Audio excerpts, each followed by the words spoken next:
Au nom d'Allah, le tout miséricordieux, le très miséricordieux. Que la paix et les bénédictions soient sur les prophètes et les messagers, et sur notre bien-aimé Muhammad, sceau des prophètes. Chers frères et sœurs, aujourd'hui, je vous invite à un voyage. Un voyage à travers le temps, pour revivre une histoire de foi, de sacrifice, d'endurance et de confiance absolue en Allah. L'histoire d'un enfant abandonné dans un désert aride, d'une mère courageuse qui court entre deux collines sous un soleil brûlant, et d'un père prêt à sacrifier ce qu'il a de plus cher. Tout cela pour l'amour et l'obéissance à Allah. C'est l'histoire du prophète Ismaël, Ibn Ibrahim, fils d'Abraham, le Khalil, l'ami intime d'Allah. Une histoire puissante, une histoire qui a façonné l'histoire de l'humanité, une histoire dont les traces physiques sont encore visibles aujourd'hui. À chaque tour que font les pèlerins autour de la Kaaba, et à chaque course entre Safa et Marwa. Installez-vous confortablement, ouvrez votre cœur, et laissez cette histoire vous inspirer. Naissance d'Ismaël et le décret divin. Tout commence avec Ibrahim, Abraham, le prophète choisi par Allah, celui qui a rejeté l'idolâtrie dans une société plongée dans les ténèbres du polythéisme. Ibrahim et sa femme, Sarah, vivaient ensemble depuis de longues années, mais ils n'avaient pas d'enfants. Le temps passait, et Sarah, malgré son amour pour son époux, ressentait une profonde tristesse. Elle était stérile. Un jour, par la volonté d'Allah, Sarah proposa à Ibrahim d'épouser sa servante égyptienne, Agar. Une femme pieuse, patiente et humble. Ibrahim accepta, et par la miséricorde d'Allah, Agar donna naissance à un fils, Ismaël. Le nom même d'Ismaël en hébreu, Ishmaël, signifie Dieu a entendu, car Allah avait entendu les invocations d'Ibrahim. Ce fut une immense joie, mais aussi le début d'une série d'épreuves incroyables. Peu de temps après la naissance d'Ismaël, Allah révéla à Ibrahim un décret qui allait bouleverser leur vie. Il devait emmener Agar et son petit garçon Ismaël, encore bébé, dans une vallée désertique, loin de leur foyer. L'abandon dans le désert. Ibrahim, toujours obéissant à son Seigneur, prit donc Agar et leur bébé, et ils voyagèrent jusqu'à une terre aride, sans culture, sans eau, sans habitants. Cette terre, c'était la vallée de Baka qui deviendra plus tard la Mecque. Quand ils arrivèrent, sous un soleil brûlant, Ibrahim déposa Agar et Ismaël à côté d'un arbre sec, avec seulement une gourde d'eau et un sac de dattes. Puis, sans dire un mot, il tourna le dos et s'éloigna. Agar, surprise et paniquée, courut derrière lui. « Ô Ibrahim, où vas-tu? Nous laisses-tu ici dans ce désert sans rien ?» Mais Ibrahim ne répondit pas. Elle répéta sa question plusieurs fois, puis elle dit « Est-ce Allah qui t'a ordonné cela ?» Ibrahim s'arrêta, se tourna vers elle et dit « Oui ». Alors, dans un acte de foi extraordinaire, Agar répondit « Alors, il ne nous abandonnera pas ». L'épreuve de la soif et le miracle de Zamzam. Les jours passèrent. La gourde d'eau fut vite vidée et les dattes mangées.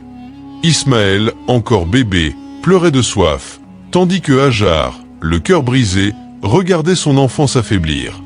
Dans un élan désespéré mais plein de foi, Agar courut entre les collines de Safa et Marwa, espérant apercevoir un voyageur ou une source.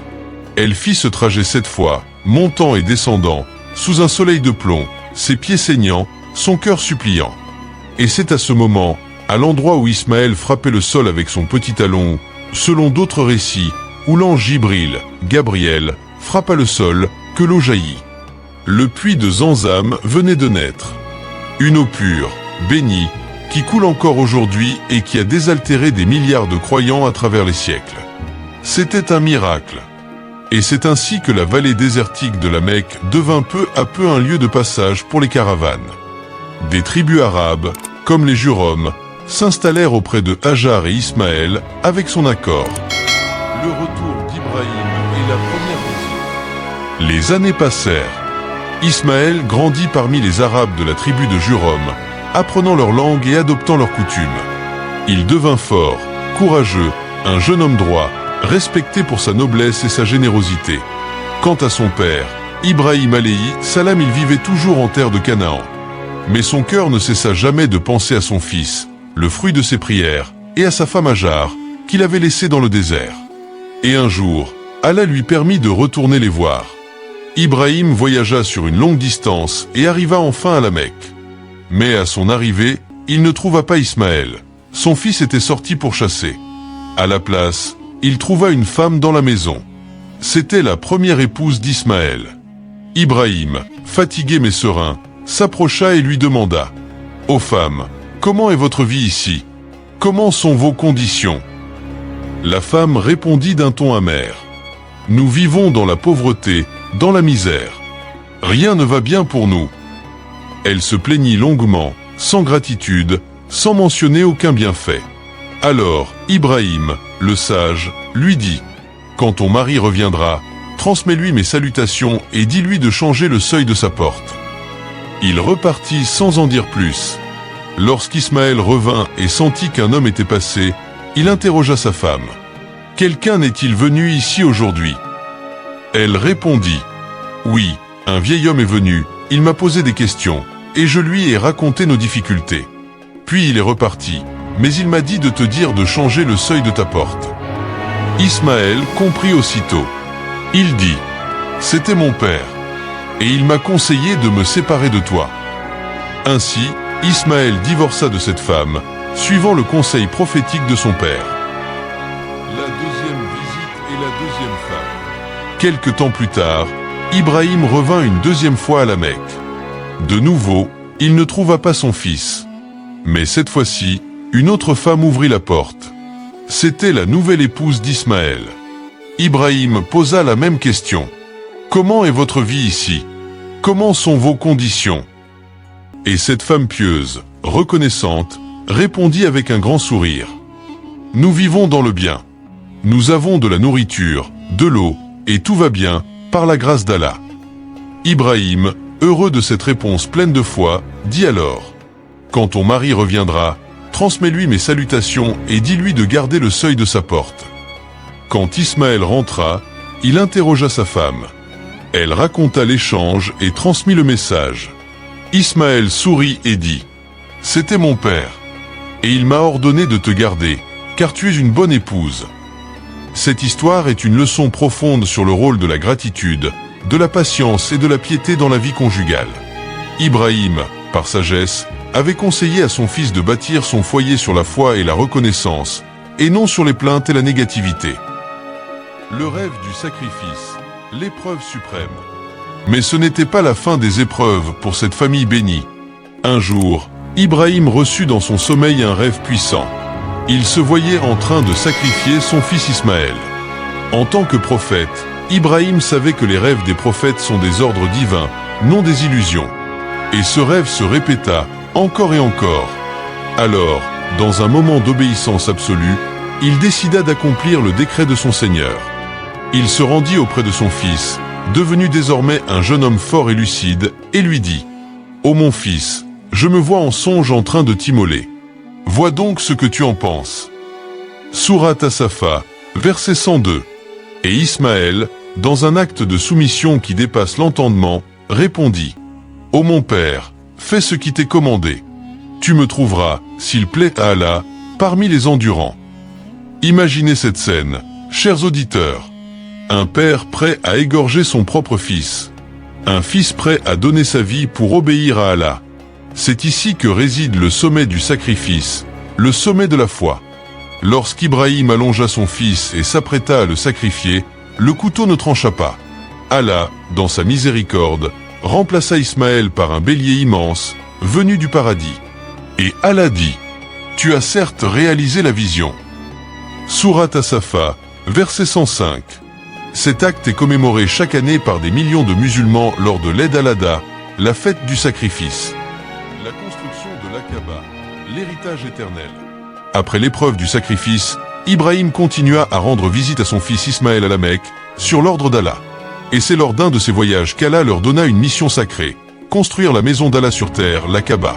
Ibrahim dit à son fils : « Ô Ismaël, Allah m'a ordonné de construire ici une maison sacrée. » Ismaël, toujours obéissant, répondit : « Fais ce qu'Allah t'a ordonné, et je t'aiderai. » Alors, père et fils commencèrent ensemble à bâtir la Kaaba, avec leurs propres mains. Ismaël apportait les pierres, tandis qu'Ibrahim les posait pour ériger les murs. Et à chaque pierre posée, il faisait cette invocation sublime. « Seigneur, accepte cela de notre part. Tu es l'Audien, l'Omniscient. » Sourate Al-Baqarah, verset 127. C'est pendant cette construction que le fameux Maqam Ibrahim, le lieu où les pèlerins prient après le tawaf, fut marqué, une pierre où les empreintes des pieds d'Ibrahim sont visibles jusqu'à aujourd'hui. Et lorsque les murs montèrent en hauteur, Ibrahim se tint debout sur une pierre, qui devint le Maqam et poursuivit l'édification. Allah envoya ensuite l'ange Jibril avec la pierre noire, Al-Hajar Al-Aswad, venu du paradis, que Ibrahim plaça à l'angle de la Kaaba. Cette pierre, selon les récits, était à l'origine blanche comme neige, mais elle est devenue noire en absorbant les péchés des fils d'Adam. Ainsi fut construite la première maison du monothéisme sur terre, orientée vers le ciel, destinée à l'adoration pure d'Allah seul. Et chaque année, des tribus arabes commencèrent à affluer pour visiter cette maison sacrée, posant les fondations du Hajj que nous connaissons aujourd'hui. Ismaël, le prophète des Arabes. Ismaël ne fut pas seulement le fils d'Ibrahim et le survivant du sacrifice.